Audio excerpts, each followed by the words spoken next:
दोस्तों नमस्कार, स्वागत और अभिनंदन है आपका एक बार फिर से।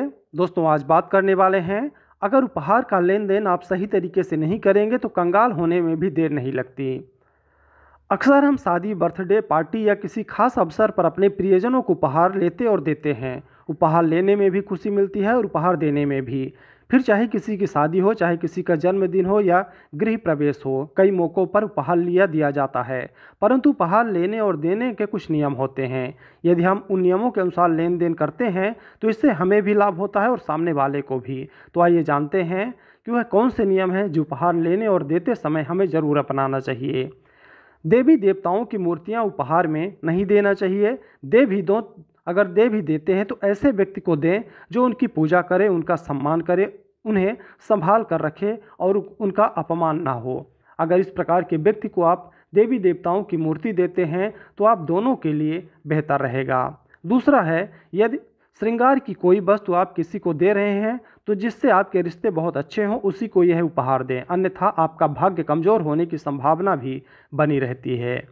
दोस्तों तीसरा है, एक व्यक्ति का दिया गया उपहार किसी अन्य व्यक्ति को नहीं देना चाहिए, क्योंकि उसमें उस व्यक्ति का भाव और ऊर्जा समाहित होती हैं।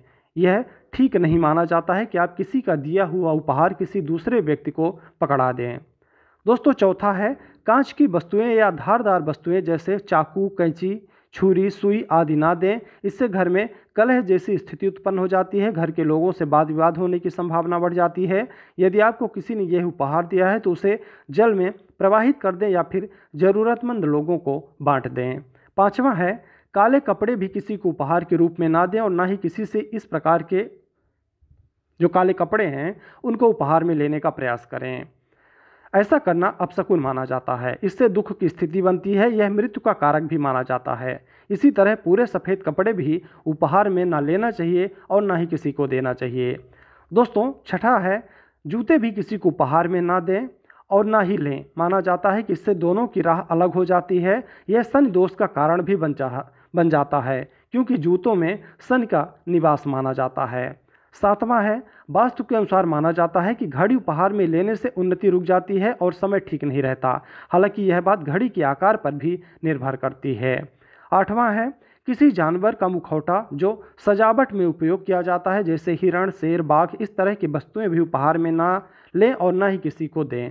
नौवां है, किसी से भी उपहार में रुमाल लेने से आपके जीवन में कष्ट आ सकते हैं, इसलिए रुमाल लेने देने से भी बचकर रहना चाहिए। इसके साथ ही ताजमहल की तस्वीर, कोई पेंटिंग जिसमें सूर्यास्त नजर आ रहा हो या जहाज की पेंटिंग हो, जैसे उपहार भी जीवन में नकारात्मकता फैलाते हैं। इस प्रकार के उपहार का लेन देन नहीं करना चाहिए।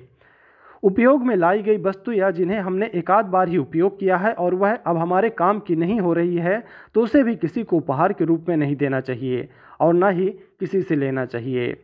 दोस्तों उपहार हमारे मन का दर्पण होता है, जिसमें हमारे दिए गए उपहार से हमारी भावनाएं प्रकट होती हैं। अतः उपहार के लेन देन में हमारी शुभकामनाओं के साथ सहयोग और अच्छा भाव भी होना चाहिए, जिससे सभी के जीवन में शुभ और मंगल हो सके।